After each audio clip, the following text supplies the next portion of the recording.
Good afternoon, Flint. Welcome to the City of Flint American Rescue Plan Act community webinar. I am Lottie Ferguson. I'm the Chief Resilience Officer.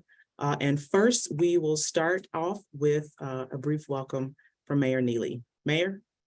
Hey, good afternoon to all the people who are viewing this today. I hope you're here ready to get good information, great information. You know, just a few years ago, $1.2 trillion were released upon America. The City of Flint received $94.7 million for the American Rescue Plan dollars. We're going to be assisting people and giving good information out today, how you can get some of these dollars for your organization's use. And today is going to be an information-packed day. Be ready to write this information down. And so I want to thank all of you who are joining us today. Good luck, and let's move our community forward.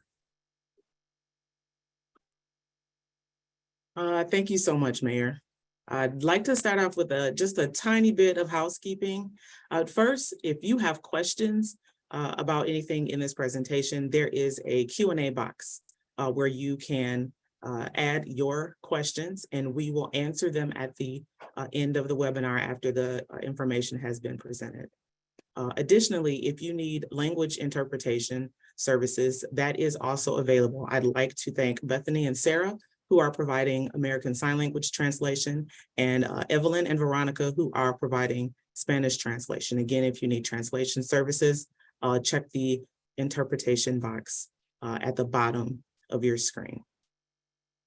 All right, so we will get into the information. First, you must know that there has been a lot of work done behind the scenes, and our partners in this have been the compliance firm Ernst & Young, who will be presenting a pretty good portion of the information today. And so this is the first time for many of you to meet the team that's been helping us out a lot on the back end. So the first person that I want to introduce to you is Samantha Harkins, who will provide an overview of the ARPA plan and grant opportunities. Samantha, hello.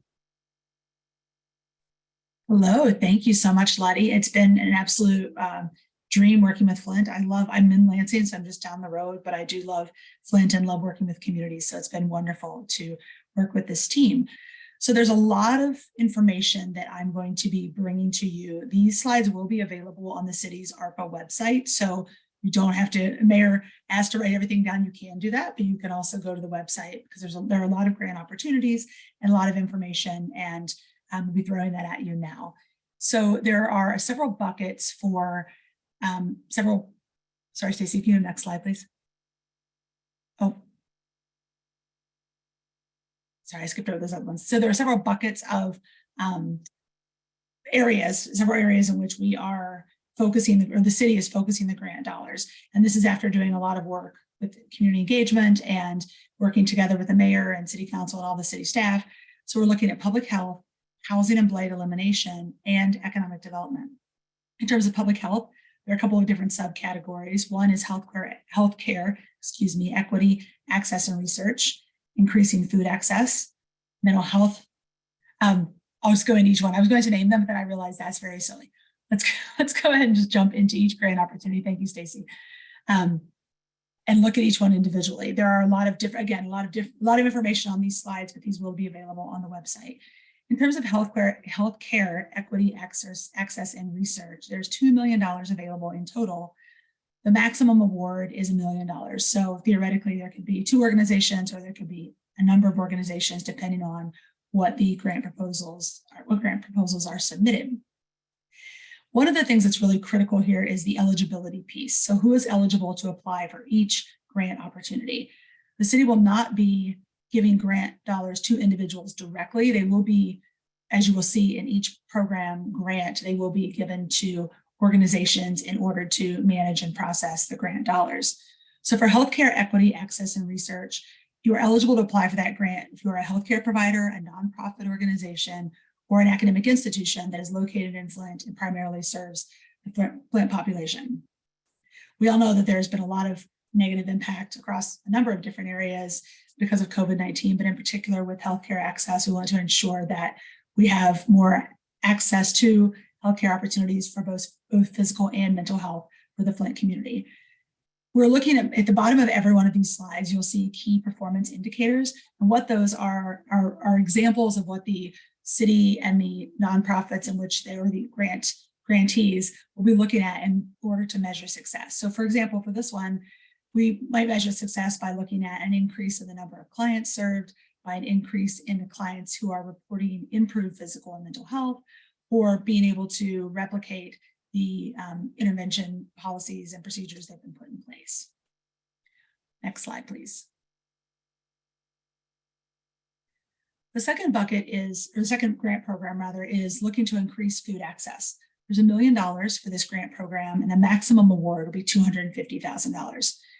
In order to be eligible to apply for this grant, you have to be a nonprofit or an established community-based organization that's located in and serving the Flint community. Access to healthy food is something that a lot of large cities talk about quite a bit. It's really a very important thing, but we want to address the lack of access to fresh and healthy food and really focus on and have organizations increase their capacity to focus on providing access to that food. Again, down the key performance indicators, measures of success may be an increase in residents who have or within proximity to healthy food, an increase in the availability of healthy food, or an increase in access to affordable healthy food, which is certainly an issue that needs to be addressed. Next slide, please. The next program is mental health services and support. There's $1 million in funding available with a maximum award of $250,000. You're eligible to apply for this grant if you are an entity that has provided mental health services to the Flint community for at least 5 years and has mental clinicians on staff. Again, mental health services is critically important, in particular, given some of the challenges we've all faced during the pandemic. And so we really want to help these organizations who are already existing in the Flint community build capacity to be able to provide services for the community that have been affected by COVID-19. Next slide, please. When we look at these key performance indicators, we might look at things like decreasing wait time to see a clinician, increase in the diversity of clinical staff in order to better reflect the community population, improve staff retention rates, increasing in the acceptance of and follow through with referrals and things like that. Next slide, please. The next program is youth development and, youth wellness. There was a little bar right there, I had to close it. Youth wellness, education, leadership, and recreation. There's funding available here. There's $500,000 available with a maximum award of $100,000. You're eligible to apply if you're an entity that is already providing youth wellness services in the city of Flint and have been doing so for at least 5 years. Again, this goes back to the ability to build capacity for those organizations who are providing these services. We really want to take the existing service providers and help measure their success and use it by using a validation assessment tool that will be really specific to their program goals. Next slide, please. The next grant program are grants for alternative uses of vacant lots. I actually, when I read this one, I think this one seems like it could be a lot of fun. There's a lot of creative options of things that can happen in vacant lots. There's $500,000 available with a maximum award of $25,000. So like some of the other programs with a smaller maximum award, there can be a number of different organizations who can be involved in repurposing vacant lots. You're eligible to apply if you're a community organization or nonprofit. And so we're really looking to empower the community organizations and nonprofits who are existing to look at sustainable uses for vacant lots. All kinds of options here: urban agriculture, flower gardens, rain gardens, parklets, trees, recreation, all kinds of potentially fun and engaging community opportunities here. Key performance indicators would be things like an increase in the number of vacant lots that are repurposed, increase in the number of urban farms and gardens, or increased property values in targeted neighborhoods. Next slide, please. The next grant program is neighborhood cleanup. There's $1,210,000 available, and the maximum award is $50,000. You're eligible to apply for this grant if you're an organization that has experience already in neighborhood cleanup activities, for example, neighborhood groups or nonprofits. And this is another one that has a lot of opportunity to show a direct impact in your neighborhood every day by looking at things like blight removal, tree removal, weed and trash removal, dumping, and other blight concerns. And the program will operate citywide. However, there will be priority given to neighborhood groups who have gone through the neighborhood planning process and developed a plan that identified blight as a concern. Key performance indicators will be things like an increase in the number of surveillance cameras that monitor illegal dumping, a decrease in illegal dumping complaints, or increase in the ton of debris removed from various areas in the community. Next slide, please. The next grant program is homeowner education. There is $50,000 available, and the maximum award is $50,000. You are eligible to apply if you are a nonprofit that's currently operating in homeowner education, a homeowner education program in the city of Flint. We're really looking to try to empower those who want to become homeowners by learning about how to manage a home, how to maintain and repair homes, things like deferred maintenance, budgeting, tax and insurance requirements. And so a key performance indicator will be things like an increase in the number of participants who successfully complete financial literacy training, an increase in the number of participants reporting they plan to purchase a home, and also an increase in the city's homeownership rate. Next slide, please. Home repair and improvement grants. So the next program, there's $5 million available with a maximum award amount of $2 million. You're eligible to apply if you're a nonprofit currently operating home repair and improvement programs in the Flint region. So the grants will go to the organizations who are currently operating those programs, and it will look to improve housing conditions in a number of ways. It could be things like increased accessibility, weatherization, lead abatement, mechanical improvements, and all kinds of other home improvements. There will be some eligibility guidelines for the grantees as they look at the different grants. So grants will be coming to them directly, or applications rather. You have to be a resident in Flint for 1 year at the dwelling, and you can show that by a copy of the deed or a current utility bill. You must be below the ARPA household income limit, which is a low to or moderate income at or below 300% of the federal poverty guidelines. You must be current on all property taxes or have a completed Michigan Homeowner Assistance Fund application number. And finally, due to limited funds, priority will be based on the lowest income and or need. Next slide, please. Key performance indicators for this program would be things like an increase in homeowners to take advantage of the programs, a decrease in the number of county treasurer foreclosures, or an increase in the number of households, or insured households rather, in the city. Next slide, please.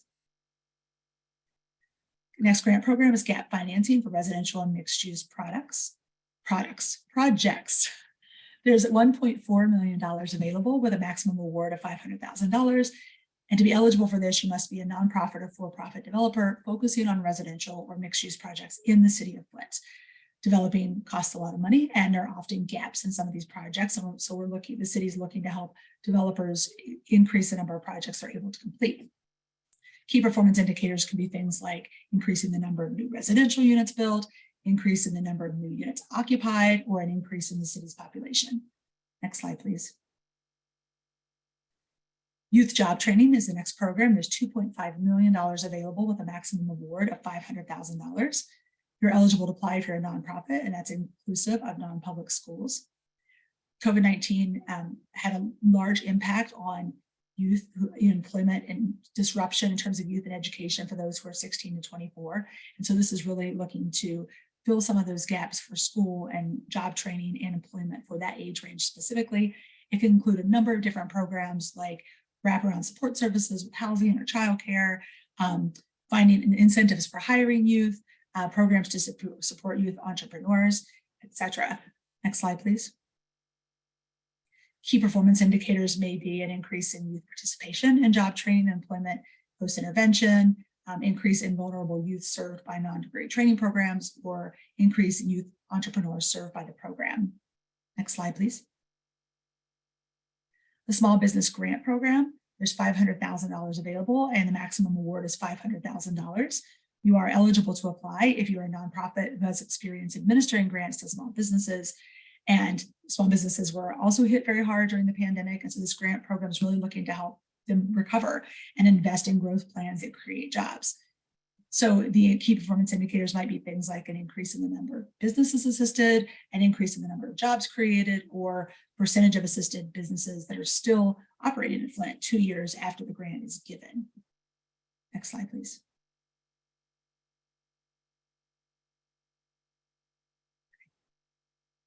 So can't remember if I'm doing the grant process overview. I'm happy to. I'm taking it from here, Samantha. Okay, thank you. Thanks, Andrew. Hi, everyone. I'm Andrew Klein. I'm also with the EY team. as Lottie said, there's been a lot of work done by a lot of people to get to this point, and it's very exciting to be at this point now where we are starting to activate these dollars in the community and working with partners. I'm a Michigan native, so I know well how important this funding is to the city of Flint. And I just like all of us, I want to see it have a long-term impact, not just a one-time impact. If we go to the next slide, the city has set up a grant application portal online, and this webinar includes a demonstration of that system. And so that's where that's where you're going to go if you're interested in applying for any of these grant opportunities. And the city has worked with two philanthropic partners, the Ruth Mott Foundation and the Community Foundation of Greater Flint, to convene a community advisory committee that's going to review funding applications and make recommendations to the mayor. In turn, the mayor will propose funding resolutions to the city council, which will have the final approval. So that's the basic process that will happen. Once applications are submitted, they'll be read. The committee may reach out to applicants to get more information. We want to make sure that everyone gets a fair hearing and a fair shot. And then ultimately, like I said, it goes through a process through the mayor and city council. The advisory committee members, there was an open application process. I think there were 90 or more people who applied, and I think the final selections are still being made, but this committee will include people from every ward in the city, so it'll be broadly representative, and people who know the city and have subject matter expertise. And so I think you can feel good that this is a representative committee of Flint residents who are helping make these decisions. Next slide. The committee is going to be using a standard set of criteria to review and score and rank proposals for their recommendations to the mayor. And let me just walk through this rubric with you. So starting on the left, you can see at the top, those are the criteria, a simple scoring system there along the left-hand side. Eligibility is a threshold criteria. There are, ARPA guidelines. You'll be able to see those when you look at the notices of funding opportunity within the grant system. So if a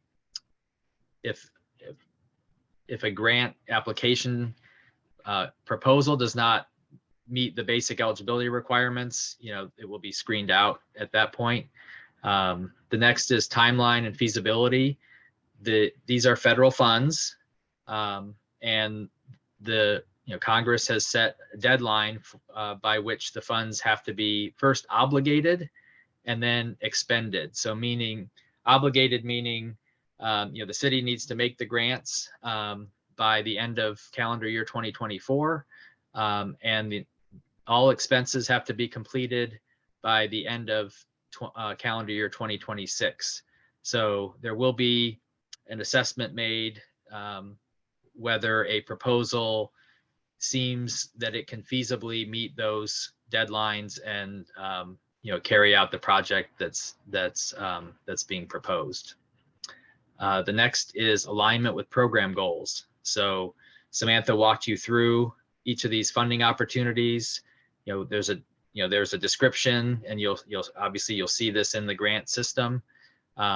The committee is going to be looking to see how well aligned is each proposal and proposed project with the intent and the goals of that particular grant opportunity.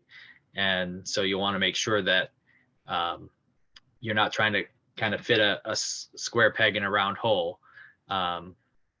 and you are designing an intervention or a project that is very much consistent with the intent of that funding opportunity. Sustainability, it's one of the priorities of the mayor and the city council. They'd like to see this federal funding be leveraged. So that the dollars that are invested are being matched, or they're resulting in partnerships that bring even more value to the city of Flint. So the committee will be looking for proposals that involve that bring in other resources beyond the resources that the city's providing through the grant. And also we want to see a long-term impact. So as projects that show that they can, they have a model where they could continue on even beyond the grant funding, they would get additional points for that. The next one is collaboration. Another priority of the mayor and city council. They'd like to see small grassroots community organizations be involved in delivering services to the community through these grant programs. And because these are federal funds and there are a lot of requirements that come with them in terms of grants management, we know that some very small community organizations may not be able to directly manage these funds, but they can partner with larger organizations. So we'd like to see in these proposals that there are partnerships with small community organizations. And you can see there's double the points for collaboration. Next is capability. This is just, we want to make sure that the organizations that the city gives grants to are really capable of carrying out the projects that they propose. And so, the greater the capability, the higher the score on that criterion. Another priority is equity. And you'll see this emphasized in some of the questions that you're asked to answer in the grant application process, looking to make sure that the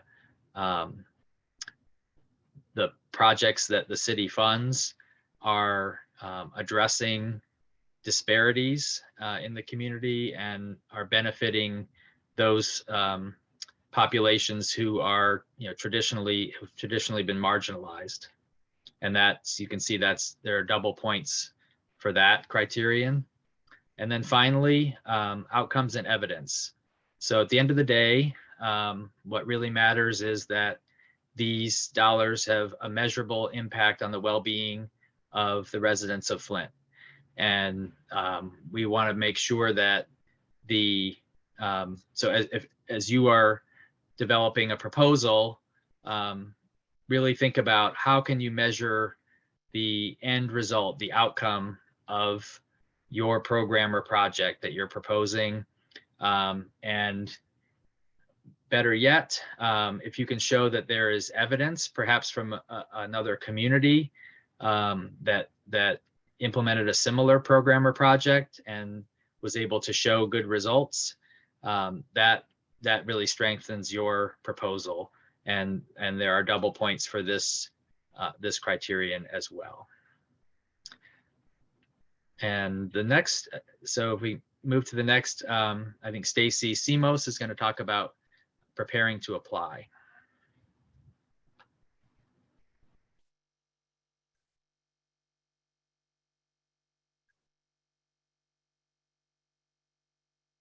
Hi, everyone. So the applications opened on January 23rd, and they will remain open for 60 days, which will take us to March 27th, 2023. And to apply, as mentioned earlier, you apply at grants.cityofflint.com. That is the application portal. We're going to go over the documentation you're going to need to submit with the application. First, you're going to need to submit your certificate of good standing from the Department of Licensing and Regulatory Affairs. If you don't have a copy of that, it can be found on Laura's website. You can order a copy. Next, if it is a nonprofit, they will need to include their IRS exemption determination letter. Again, if you don't have a copy of that, you can find that on the IRS's website. You must include a copy of the organization's most recent federal tax returns with all schedules as filed with the IRS with proof of filing. Proof of filing consists of either a taxpayer signature, a paid preparer's TIN, or some other evidence that it was successfully e-filed. If you don't have a copy of this, you can download a copy of the tax transcripts from the IRS's website, and that would be an acceptable substitution for your tax returns. You will need a copy of the most recent audited or certified financial statements for the last fiscal year. If you don't have a copy of this, you could provide another documentation of the financial statements that have been reviewed by a third party. And you can contact us if you have questions on that point. You will need to provide the organization's budget for either the 2021 or 2022 budget.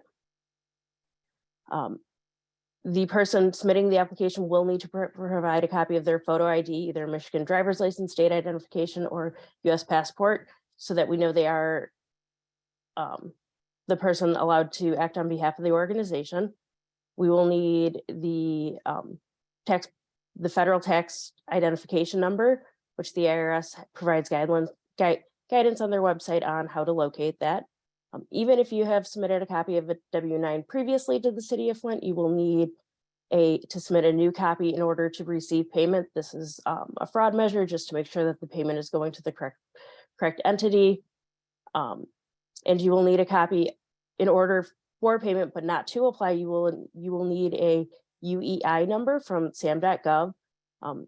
UEI numbers are fairly new. They started in, I believe, April of last year. So, and they do take some time to apply. So I would suggest applying early, but you do not need one to apply for your application. You can put where it asks for the UEI, you can put in process or applied, but you will need it in order to receive payment. Additionally, you have the opportunity to upload any other documents you think would be relevant to the project, such as letters of support from the community, brochures, pamphlets on your organization, modeling, assessment tools, anything else that you think would be helpful to the committee as they evaluate your application. Next, Brian is going to go over the grantee responsibilities. Hi, everybody. My name is Brian Jarzynski. I work with the team that many of the folks that you've heard from already today. Wanted to walk through a little bit about the source of these dollars ultimately.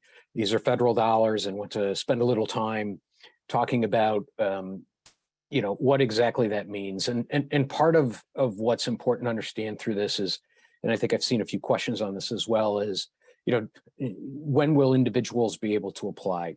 Well, when you look at this round of funding, this is very much generated toward showing what the funding sources are that ultimately will be distributed down to the citizen level.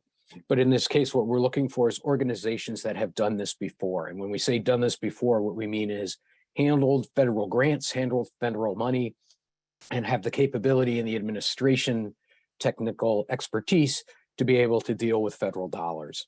And that's important because, as I said at the start, the dollars that have come out of the American Rescue Plan Act are in fact federal dollars.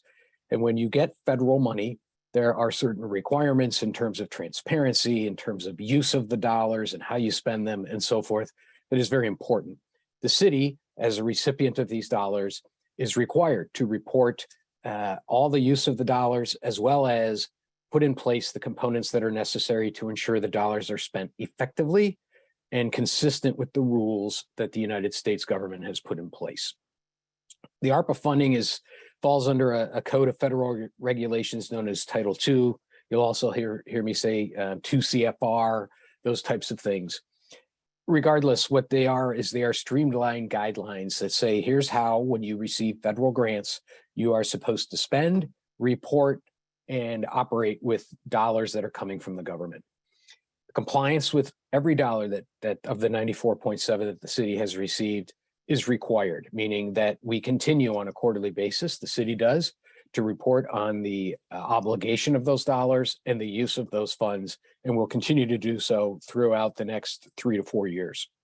So again, when we talk about applying and utilizing and spending the dollars and so forth, understand that behind this, there are treasury regulations, government requirements in terms of how we spend the dollars. Stacy, if you could move forward. So this reference to 2 CFR 200, there are these rules that are out there that the government really views as a way to streamline the use of federal dollars. And to be fair, these do streamline how you report to the government. They're very clear in terms of what you can spend the dollars on and how you have to document how you do that. In some regards, that's why we believe that at this stage, going to organizations that know how to do these dollars, so making these applications available not to individuals, but to folks that have dealt with grants in the past, is an effective way to ensure some of that compliance. And then the objective there may be then that it'll get down to the individual levels, for example, in the housing repair section and so forth. What we have to do on a quarterly basis, and what folks that will receive funds through this initial application process will have to do, is we'll have to report on the performance, the compliance with rules, and all of those things. And that will just continue as the dollars are spent over the next 3 to 4 years. Everybody who's involved in this is required to comply with the federal dollar spending requirements, including beneficiaries of the dollars. There's a full expectation from the government that these dollars are spent as effectively as possible. And there are pages and pages of rules as to how they will evaluate that. Additionally, we know that there will be audit requirements attached to this, as well as inspections and other things done as we go over these next few years, which is why compliance is important. Compliance is important at the start, during the use of the funds, and when we wrap up. Can you move forward, please? So you heard Stacy talk a little earlier about this sam.gov number. Federal government requires that any time any contractor, any beneficiary, any subrecipient, anybody who's going to receive these funds is looking to receive dollars, they have to be registered in what's called sam.gov. Stacy talked a little bit how to get a sam.gov number. It's relevant for subrecipients, it's relevant for contractors, not relevant for citizens within the city. You do not need a sam.gov number. And quite frankly, it's not something that you have to worry about at this stage. Any of the folks that do receive the funding, so go through this application process and get an approved funding source from the city, will need to maintain records for several years at a time. Again, this is consistent with what federal grants typically require, but just wanted to spell that out for everybody. There will be a documentation requirement. There's also civil rights compliance. There's a number of other type of environmental concerns and so forth, all part of general federal rules, but things that we will be considering and evaluating throughout the process. Finally, when we think about when do the dollars have to be spent, the dollars need to be obligated, meaning out for use by December of 2024, December 31st. And then we have a 2-year period where obligated funds can then be spent. So keeping this all in mind as we're thinking about programs and projects that you may want to bring forward, keep in mind that there's only a few-year period that these dollars can be utilized. Now, in certain cases, those dollars may allow the program to get started and so forth, and this gets to the sustainability of the program perspective. If the view is that the program can continue following that, perfectly fine. It just will not be able to use these dollars to support it. Stacy. Just to give everybody a sense of kind of the reporting requirements that the city is working under, you'll note through this that at every quarter, there are reporting deadlines that the city has to follow. So as you can imagine, as we're going through these next few phases of granting dollars and going out and doing repairs and giving out small business grants and so forth, those types of things will be reported on a regular basis through the city's ARPA reporting program, which will go through the U.S. Treasury and so forth. So there will be a reasonably regular reporting process.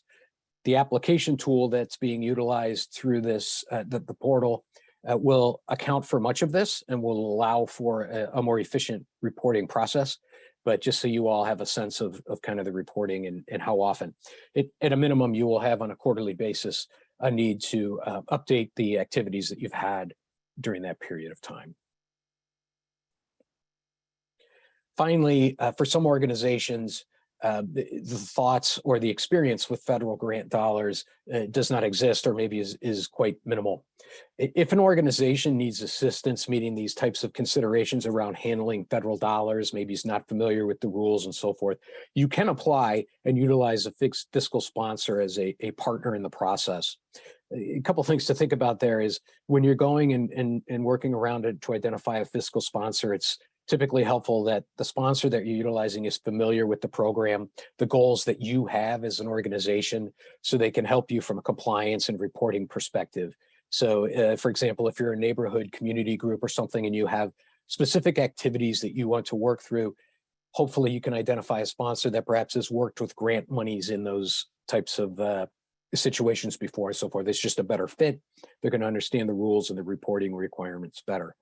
We should tell you that too, if you are reaching out or think you have identified a fiscal sponsor of some sort, there will be kind of a sample sponsorship agreement, which basically lays out the responsibilities of the organization as well as the fiscal sponsor that will be available on the ARPA site, as well as within the application portal that's going to be out there.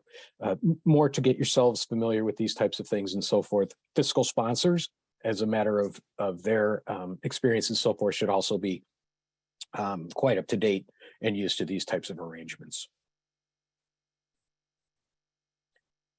Next, what we're going to do is walk you through a very brief demonstration of the portal that's being utilized for this series of grant applications. And with that, I will introduce you to Amy Fenstermacher, who will take you through the demonstration. Thanks, Brian. Good afternoon, everyone. I'm going to share my screen and walk you through a step-by-step on the portal so that you can see each of the features and figure out which resources are available to you. So let me take a moment to share my screen here, and then we will begin.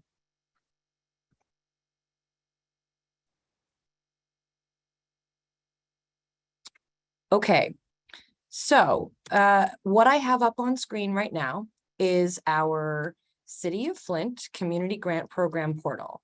The URL for it is grants.cityofflint.com, as you can see at the top. This is also available on the City of Flint ARPA page, and it will also be linked from the City of Flint ARPA page as well. You can see at the top that there are a couple of notifications. These will stay on the screen no matter which page you're on in the application portal. The first is a reminder that there's no cost to apply for grants in this portal, and that there's also free technical assistance available to apply for these grants. You can email the email address here, arpa@cityofflint.com, to receive assistance. And on the support page, which I will show you in a moment, there's also a list of all of the technical assistance providers who are ready and willing to help you with completing the grant process. Next note is that individuals are not eligible to apply for any programs in this portal. So as a reminder, and I believe Andrew mentioned this earlier, this is intended for organizations that will ultimately provide support to members of the Flint community through the programs and projects that they execute. They are the targeted recipients of the grant funding programs in this portal. Another note, and we've mentioned this a few times now, that to receive an award, organizations must be registered on sam.gov, as well as in good standing with the state of Michigan and the federal government. I will point out on the support page where you can find more information about registration on sam.gov in order to get your unique identifier, your UEI, on the sam.gov site. There's also a link to get started for registering for an account and completing your profile. Right now, I'm not logged in to the portal, so this is what you'll see the first time that you visit the portal page. So you can see that available without logging in at all is a list of opportunities, and also the support page, the Get Help. So those are always available to you, even if you haven't logged in. But we're going to get started by clicking to register for an account and completing a profile. I already have a profile, so I'm not going to go through the registration today, but I just wanted to show you the screen that we've got a requirement for an email, a username, which you can just use your email address as your username again. That's okay, easier to remember. And then you need to create a password and confirm your password. Then when you click register, you will get to the page that I'm going to get to once I log in here and do my quick jump into the existing profile. So once I have registered for an account, I will land on the profile page. You'll see that there are instructions at the top that explain that you need to finish your registration by completing all the fields on this page and also uploading the required documents that I'll scroll down to at the bottom. All of this information must also match anything that you submit on your application. So there should not be discrepancies between the application and the information in this profile. You will also need to confirm your email address to proceed. So what that means is you'll click the confirm email button and you'll receive an email in the email account that you provided when you did your registration. You'll receive an email that has a subject line of finish your registration - City of Flint ARPA grants portal. There will be a link in the email that says complete registration. You can't see it on the screen maybe right now, but I'm going to click that link and go to the complete registration page, which will bring up here. And now you see where a moment ago we had your email requires confirmation.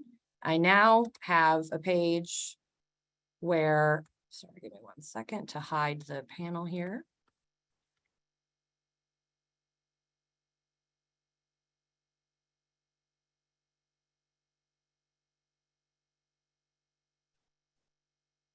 Well, that was a challenge. Okay, sorry, 1 second, everyone. Okay, there we go. So now you can see that this, the confirm email is hidden and no longer required. So that means that I've completed the email confirmation process. Next, I'll need to provide all of the information about me and then the organization information for the organization that I represent. Please keep in mind that if you are registering for a profile on this portal, that means that you are operating on behalf of the organization and you must be authorized to operate on behalf of that organization. You'll see that many of the fields are required, which is indicated by a red asterisk. There are some fields that are not required in order to complete your profile. One of them is the DBA organization name. That's your doing business as organization name. This is not required if you do not have a DBA name. You are also not required to have an organization website, so that's okay.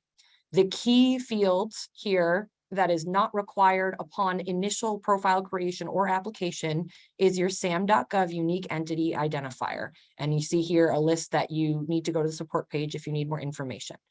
This SAM.gov unique entity identifier is not required to submit an application, but it is required to be approved for funding. So that means that you can start your SAM.gov registration process and apply at the same time for funding through this portal, as long as you receive your unique entity identifier and are able to provide it before you are approved for funding. Next, there are a few questions about how you've done business previously with the City of Flint, or whether you've previously received federal funding, and whether you have policies in place for grant management and compliance.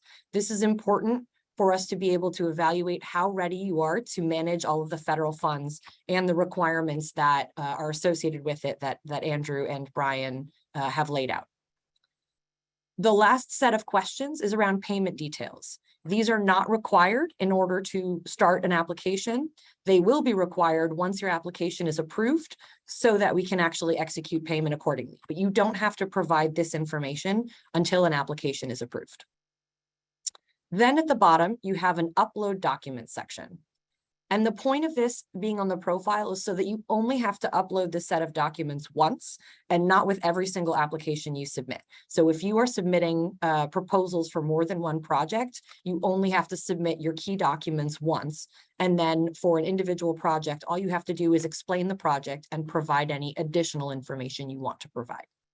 With each of these uploads, you'll click the Add File button. You'll choose the file from your window that pops up. And then you'll see a little pending icon here. When it's finished, it will turn into a green check mark. And then below, there will be a small table that lists all of the attachments that you've uploaded so far, as well as a reference to the document type that they are affiliated with. You'll need to provide a document for each of these. And Stacy mentioned earlier the set of documents that can potentially be used if you don't have one of these specific documents. There are also, in a few cases, some sample blank template forms. For example, the IRS Form W-9.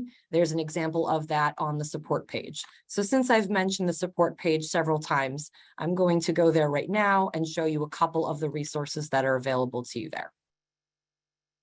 On the support page, once again, we've got a reference to the email address that you can reach out to if you need any help.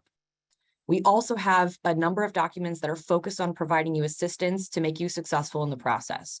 The first one is a list of technical assistance providers that you can download. The second one is a list of grants FAQs, so FAQs about this program and each of the notices of funding opportunity that are associated and provided on this portal. And this will be updated on a regular basis. So as questions come in through ARPA at cityoflint.com, we'll update this and you'll see all of those questions reflected here as well. There's also, and I mentioned this earlier, a sam.gov registration checklist. And this is provided by sam.gov as a set of instructions to help you be successful in gaining your unique entity identifier. There are also a number of reference documents, and as I mentioned, samples and templates that you can see as examples of either what you need to submit, or in the case of these last two, what an award agreement would look like, and therefore the terms and conditions that each of the grantees would be subject to upon award of the funds. We had a question in the chat about whether the project evaluation rubric would be available, and it's linked right here, so you can download it to review it at any point in your process. We also have a PDF version of all of the application questions for each of the grant applications and a PDF version of all of the profile questions so that before you register for an account, you can see what all the questions will be and prepare your materials accordingly. So now that we've reviewed all of the resources available to us, we'll look at the opportunities. So this is the list of funding opportunities, and you'll note that there's a little blue arrow here, which means that there's one on the next page. So don't sleep on youth wellness, but that is available. For each of the grant opportunities, you'll see that there's a program column and a grant opportunity column. The grant opportunity column is for the specific bucket of funding that's available for each of these specific topics. The programs are ways of organizing each of those grant opportunities. If you want to focus, for example, on public health grants, you can choose public health and it will filter accordingly to show only the opportunities that are related to public health. You can also then in the search, say you're looking for health-related programs, you can type search and see all of the ones that have search in the name or that have health in the name. So in this case, we're going to look at one of the programs. So let's pick a public health grant. For each of these, you'll see an overview of what the grant is for, what the purpose of it is, how you're allowed to spend the money and how you're not allowed to spend the money. And then there's a required list of disclosures that the federal government it mandates that are made available to the public whenever a grant program is published. So all of these are required. And then underneath that, you'll see all of the grants that are associated with that program. So in this case, we'll keep going with our healthcare equity access and research. On the healthcare equity access and research page, we have an overview of the specific opportunity, the eligibility criteria. This will help you understand what kinds of organizations are eligible to be proposers and to ultimately be awardees for each of these opportunities. There's also a list of required documentation, but please keep in mind that you will have already done this on your profile when you complete it. And then there's a listing of award details. So there's the award ceiling for the opportunity, a note, and this was also asked as a question in the chat, about the fact that the City of Flint will, at its discretion, decide to issue grant awards that may be either lower or higher than the award ceiling. There's an explanation of the application process, the schedule, and finally at the bottom, apply now. Please note that the apply now button will not actually work until you finish your profile. So it will bring you to a page that says, please complete your profile first. So keep that in mind. If that happens to you, that means you haven't finished something in your profile. When you click the apply now button, you will be taken to the application page for that opportunity. Just one note to make here also is that this entire portal is mobile accessible. So you can do this from your phone, including uploading all of the documentation you need. You are very welcome to take photos of all of your documents and upload them directly from your mobile device to all of the required areas where documentation is expected to be uploaded. So all of this should work just fine from your phone. Once you're in the application, you should see consistency across each of the applications for every single one of these opportunities. You'll see a project overview, which asks you to explain the project. defines whether it's a new project or it's one that's already existing and that you're requesting an infusion of funding and support. You'll be asked to identify the geographic areas that you impact, which may include one or many of the wards or maybe citywide, depending on the scope of your program. You'll also be asked to demonstrate minority population impact. You'll be asked about whether there are other plans or investments or opportunities that will connect to your project in order to maximize its impact. And then you'll be asked to provide the number of months of project duration so that we can evaluate how long this project will actually be extended. Then you'll be asked about how you will make the project sustainable after the funding from the City of Flint is expired, whether you've received any other funding or whether you plan to receive matching funds. Once you click Save and Continue here, your application has been created and it's saved, and you can come back to it anytime to keep working on it. There are a few more sections after that. So the next section is about partner organizations. So this is particularly relevant for larger organizations that are focused on making sure that smaller community partners are able to participate and support this process. And as Andrew mentioned earlier, there's also extra credit given for identifying smaller partner organizations. So you will have a higher score if you have smaller partner organizations. Then you'll provide your budget, which is for any line item that's over 5% of the total amount that you're requesting. You should explain what that money is, what it's for, what you'll be doing with it. And then for key performance indicators, you saw examples of this earlier when Samantha was reviewing each of the opportunities. So these will be how you'll measure success for your project. And each of these, by the way, are required sections. So you must enter, well, actually for partner organizations, you're not required to do that, but for budget, it is required that you enter the information about how much money you're requesting, broken down by line item. And then you must answer for at least 2 key performance indicators. The next field, the next section is the optional document upload. This is not required. This is only if you have additional documentation, project proposals, any documentation that you believe will help strengthen your application, you have the option to upload here. And finally, on the certification and submission section, you'll see a list of assertions that you are required to answer yes to in order to submit the application. So those are the normal things like, I certify that all the information in this application is complete and correct. I understand what I'm applying for and submitting for, and I'm authorized to represent and act up on behalf of my organization. So all of those are fairly standard. Once you submit your application, it will take you immediately to the My Applications page, where you'll see a list of any of the applications that you've submitted. So obviously I've got 4 fake ones here. You may have anywhere from 1 to as many as you choose to apply for your individual projects. The things that you can do here, you can view your messages, you can view your application itself, and you can cancel the application if you choose not to proceed with it. For viewing messages, there's a capability in the portal for you to send messages to the grants team and for them to send messages to you. Please do not use this to request status updates. Your status will be reflected in real time right here on the application page, and you will also receive emails when your status of your application changes. So there will not be any additional information if you send a message asking about what the status of the application is. However, if someone sends you a message, then it will show on this portal and they will tell you if there's action required in order for you to improve the quality of your application or to revise something in order to demonstrate eligibility. So they will let you know, they may reopen your application for you, and then you can proceed accordingly. If your application is open, you will actually be able to choose Edit Application from here. Finally, and this is a preview of what's to come, once you finish with your application, it will also become the same space where you eventually manage your grant once it's approved. So you can always check all of the details of your grant here. You can check on the status and decision. In this case, I have no decision yet. You can check on the details of your award here. Any of the messages that go back and forth will show here as well.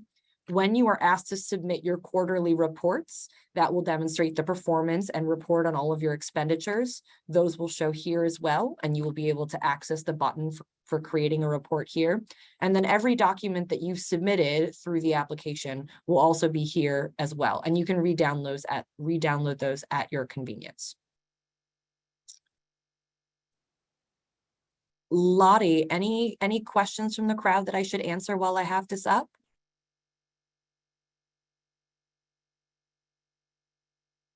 No, AB, I didn't see any questions pertaining directly to the portal. Thank you so much for providing that overview. Okay, I will stop sharing my screen. Thanks, everyone. Thank you so much. I think Stacy has the remaining slides. If you could share your screen again, Stacy.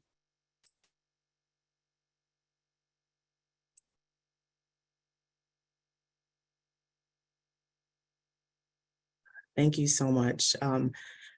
Next is an overview of our technical assistance providers. We are incredibly grateful that there are 5 organizations, 5 grassroots organizations in the community who have opted to help us out with this. They are our boots on the ground. They are the folks that you can go to if you have questions, if you need one-on-one help with completing the application. We understand that not everyone has had experience completing a federal grant application. And a lot of this may be new to you, especially smaller organizations. So we've got folks that are willing and able to step in and help you out.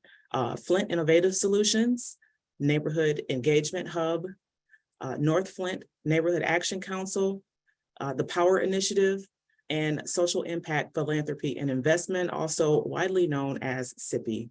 If you are not able to copy this information down immediately, if you click the support button on the grants portal at grants.cityofflint.com, it is the first link on the page. You can click there and you can get information on each one of the technical assistance providers. Again, these folks have our sincere gratitude in the work that they're doing to help organizations complete this process.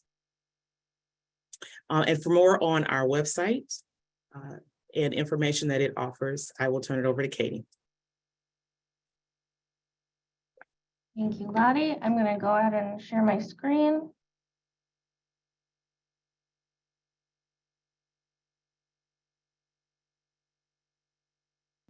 Right, so you are going to navigate to cityofflint.com. On our homepage, we have a section all about ARPA, Flint's ARPA funds. You're going to click this link. And this is our information hub for everything pertaining to ARPA. Right now, our community webinar is prominent. When this is completed, we will upload the recorded video and we will upload the slides. So you will be able to access all of this information here. We have some general information about the community grant program funding, and this is where you can go to the application portal that we were just looking at. I come back to this ARPA website, have some information about how award decisions will be made. Again, the technical assistance providers, these are folks who can answer questions. And we will have our ARPA Community Advisory Committee announced within the next couple of weeks. You'll be able to find that information here. Right now, we have some news about big projects that have been funded with other ARPA dollars apart from the community grant program. And we will continue to provide as much information as we can on this page. So if there's any questions, I'm going to pass it back to Lottie.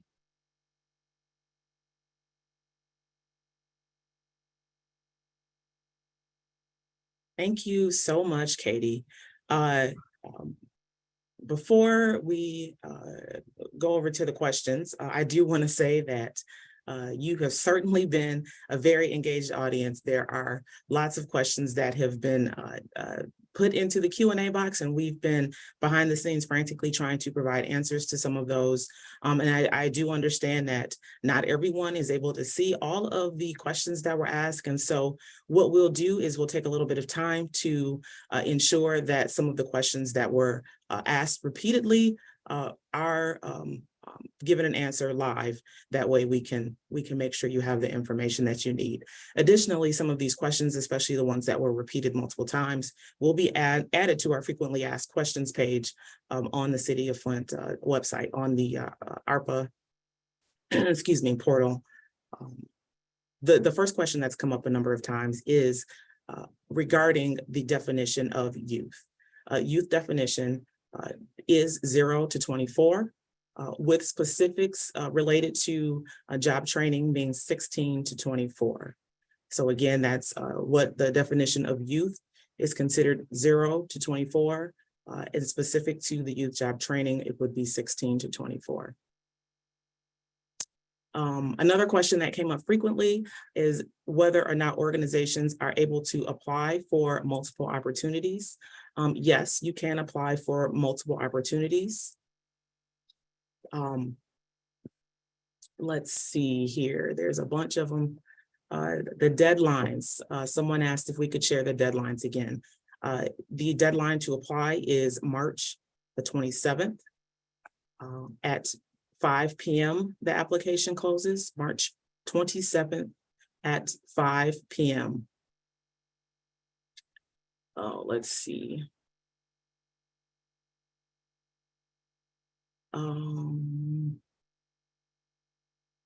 There's a lot of questions about timeline when the project submits an application to an award decision. So we know that the deadline is March the 27th, and we anticipate that the selection committee will need some time to go through the applications. So we cannot give you a definitive answer on when exactly that will happen. However, we are hoping that the process is efficient. We are again grateful to our partners at Community Foundation and Ruth Mott Foundation for helping us to make this process a smooth one. After that, it will have to go to Mayor and City Council for approval. And then that amount of time is highly dependent on when council meetings are scheduled and the discussion that occurs at that point. I do see that Mayor is here, and so I'm going to ask if he wanted to jump in and do some final comments before we continue with the Q&A section. Mayor? Yeah, thank you guys for joining us today, and I hope all you got good information today. This process is going to be ongoing, and we want to make sure that we can help all the organizations that qualify for these additional dollars of support. And thank you for being great partners, and God bless you guys.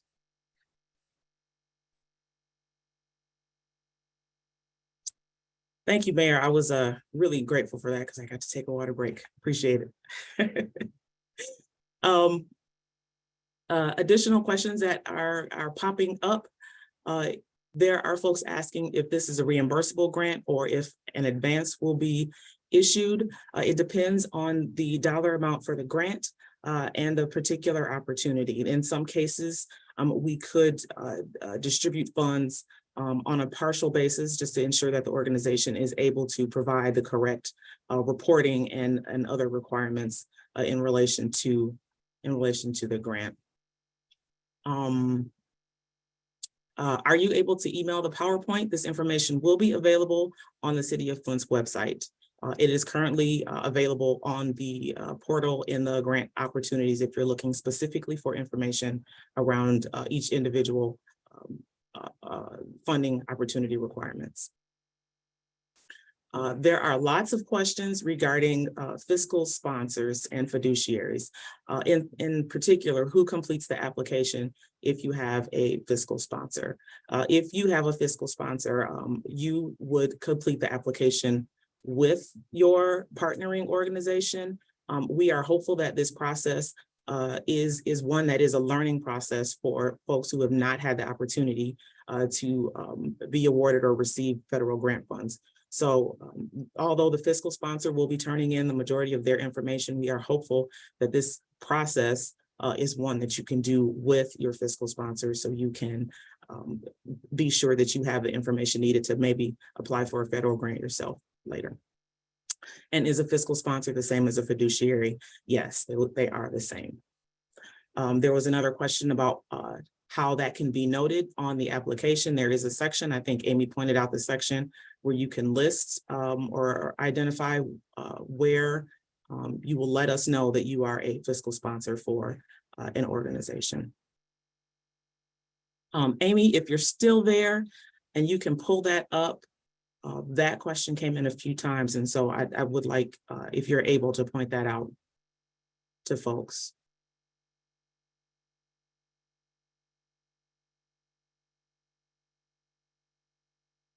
Maybe Amy will circle back around with us in a bit. Sorry, I forgot I was on mute. I'm still here. Which page do you want me to pull up? There are questions about how to note that an organization is a fiscal sponsor. Yes, okay. So if you'll recall, when we talked about in the application, there are a couple of different places where you can make that communication point. So I'll show an example application that I've already completed, just so you can see all of the pieces. So first, in the project overview, where you talk about funding and matching funds, you can, in either of those places, you can explain where you have any other support, right? So in this case, it's support from other government entities or private funding.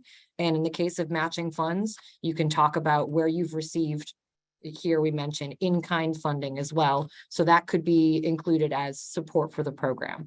But the more relevant point is that if you've got partner organizations, you can explain the name of the organization, choose the organization size, designate what their role will be on the project, and what you are estimating as the commitment that you will be supporting on their behalf. So if you have them as the primary executor of the project, you can indicate that here and indicate that you are operating as a sponsor as a way of communicating that.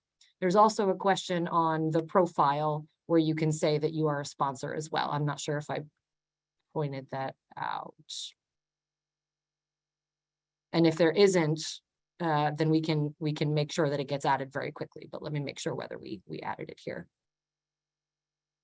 I think we may have decided not to. No, okay, so it's not here.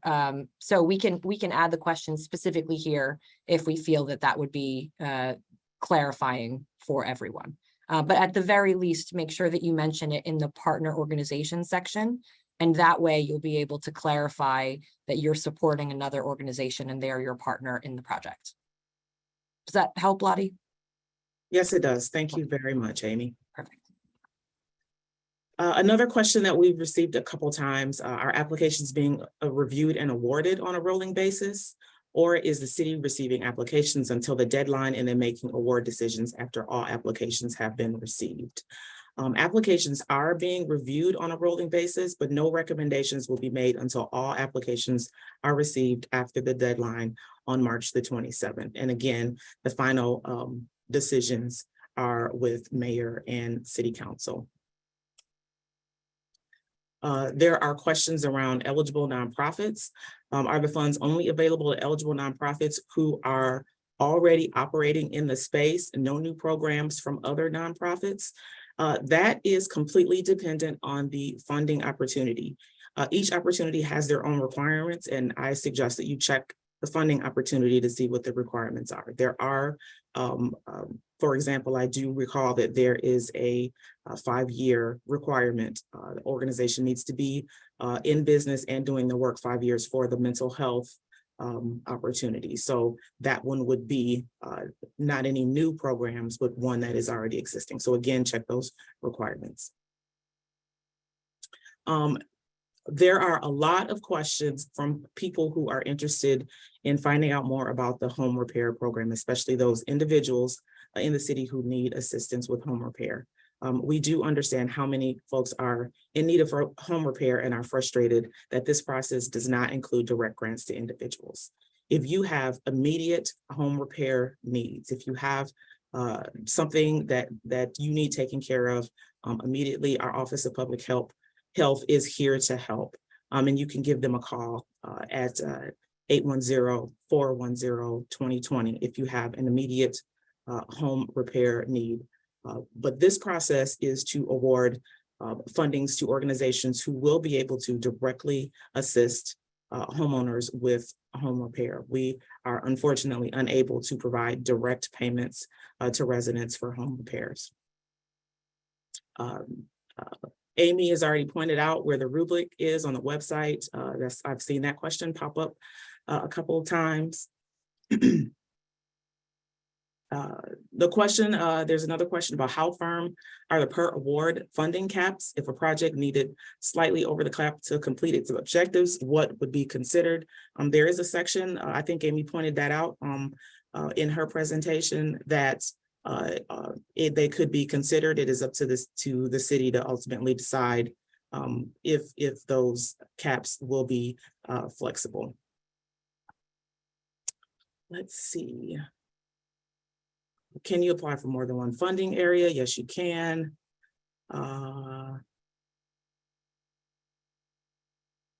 There's a couple questions about here in regards to organizations and tax filing. I would suggest that you would seek a tax professional for that if you are concerned about submitting your personal taxes with an organization's application. Seek your tax professional's advice on that. Are UEIs or EIN numbers required? Yes, they are.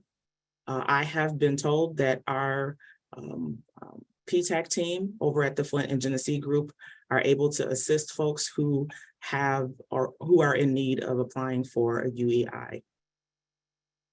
That question is also on our frequently asked questions page.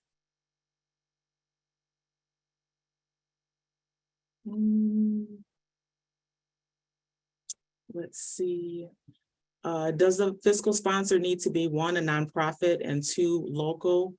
The fiscal sponsor does not have to be a nonprofit organization. And as far as the location, there is not a Flint residence requirement for a sponsor.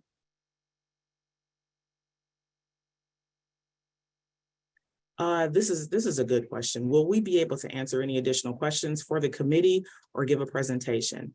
The answer to that is no. The committee will only have access to the application materials that you've uploaded into the portal. Organizations may be contacted if the information that they've uploaded is incomplete to be asked for additional information, but there will not be opportunities to give the committee a presentation. Let's see. Are rental properties eligible for home repair and improvement? Again, these grants are not available to individuals, homeowners or landlords. This process only selects organizations that will manage the programs that are scheduled that will directly serve residents. This was another popular question. How does registering on the portal work if you have more than one staff member that needs to work on the grant? One profile per organization, please. Consider using something like Google Docs to share work and then copy and paste your information into the text, into the application, your text into the application. Let's see, there are a number of questions that have not been answered yet. There's about 30 of them there.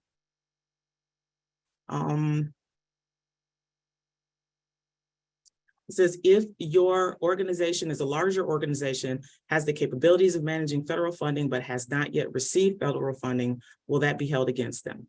No. This question I'm going to ask Brian Jarzinski if he could answer for us. Could you talk a bit about the direct cost percentage for those who are who might be fiscal sponsors or organizations that are managing projects? So I think the question is what would be an acceptable administrative cost for a fiscal sponsor? There's not a set guideline in terms of what exactly Treasury will allow. I would tell you that generally the city probably will take a closer look at anything over and above 10% from an administrative perspective, saying that if your fiduciary has a set cost and so forth, that should be part of your overall application, or just make sure it's budgeted through the process, and it'll continue to be, it'll be part of the overall evaluation of the suitability of the funding you're trying to receive. So I'm not suggesting that there is specific language that says the number can or cannot be more than 10%, but we would generally look at that as kind of a benchmark. If it starts to get above that, we would probably have some questions and want to talk about it some more to understand exactly what those administrative costs are for.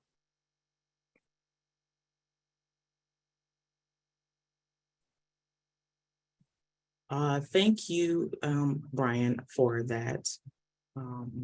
I hope that answered some of the questions, because there are quite a few related to indirect cost percentages.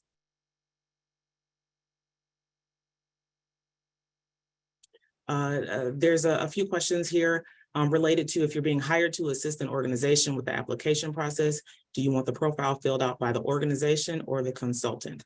The organization needs to be the ones that are completing the application process. If they choose to do it with the assistance of a consultant, that's completely up to them. However, the process and the information in the portal needs to be that of the organization. If you need help, we want to reiterate that our technical assistance providers are available to help anyone who needs help completing this application. There should be no costs involved with completing this application. So if you're getting information from someone that says, hey, I can pay me and I can help you complete this application, that is not necessary. That is not what our intent is.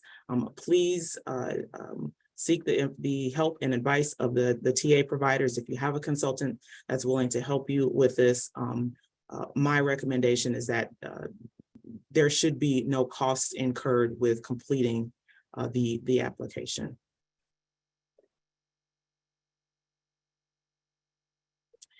There's a question here regarding the availability of a list of organizations who would be willing to be fiscal sponsors.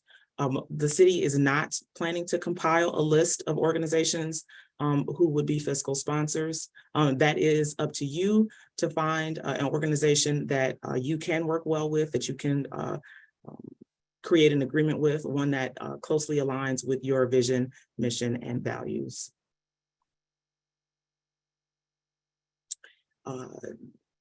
Yeah, there's a question here about if we are not able to answer all the questions in the chat, where will we find answers? We most certainly will answer as many questions as we can, but if we can't get to all of them, please check the frequently asked questions page on the grants portal. Do nonprofits need to have a 501c3 designation, or will other legal nonprofit designations also qualify? Yes, we had this question a couple of days ago. For example, someone asked about a 501c6, and yes, they would be eligible. Businesses are eligible to apply if they fit the funding category. Let's see.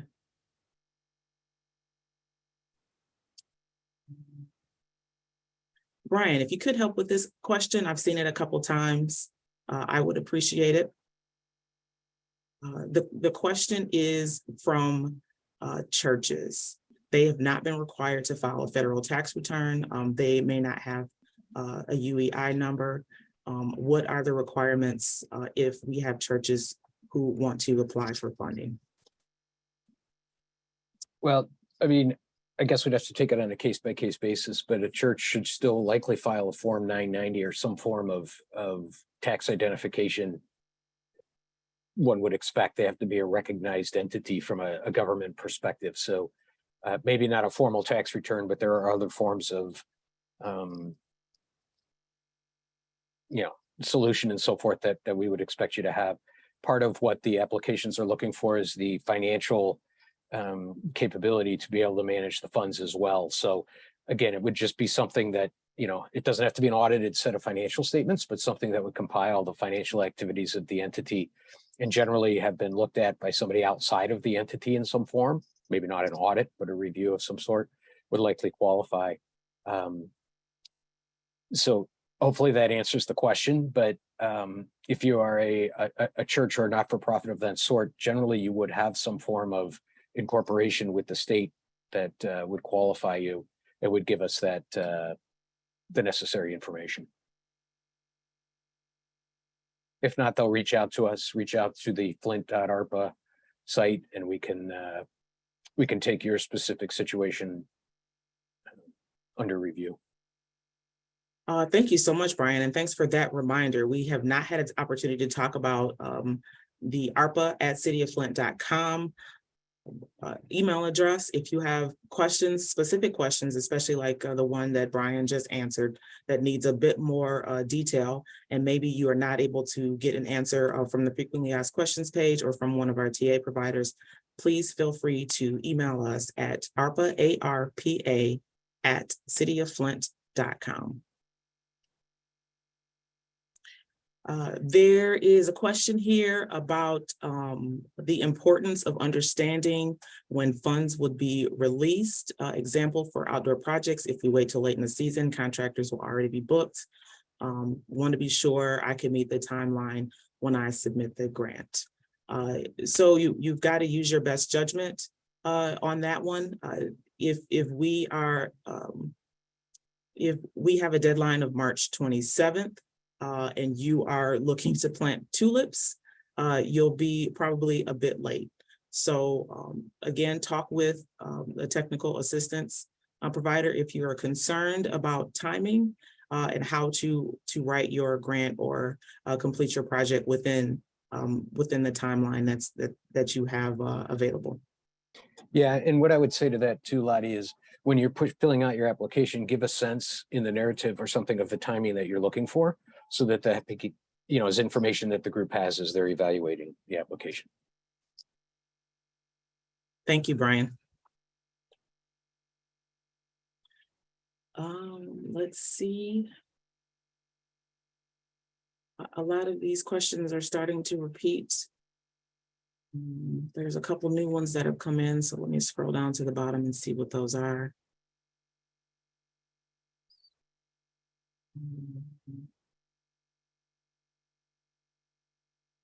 Do health providers apply independently, or can we apply through your business? You probably should apply via your business.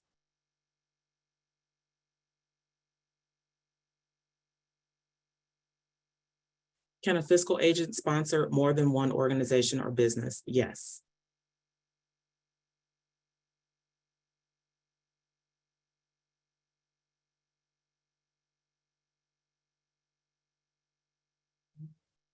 I'm not seeing a ton of other questions here.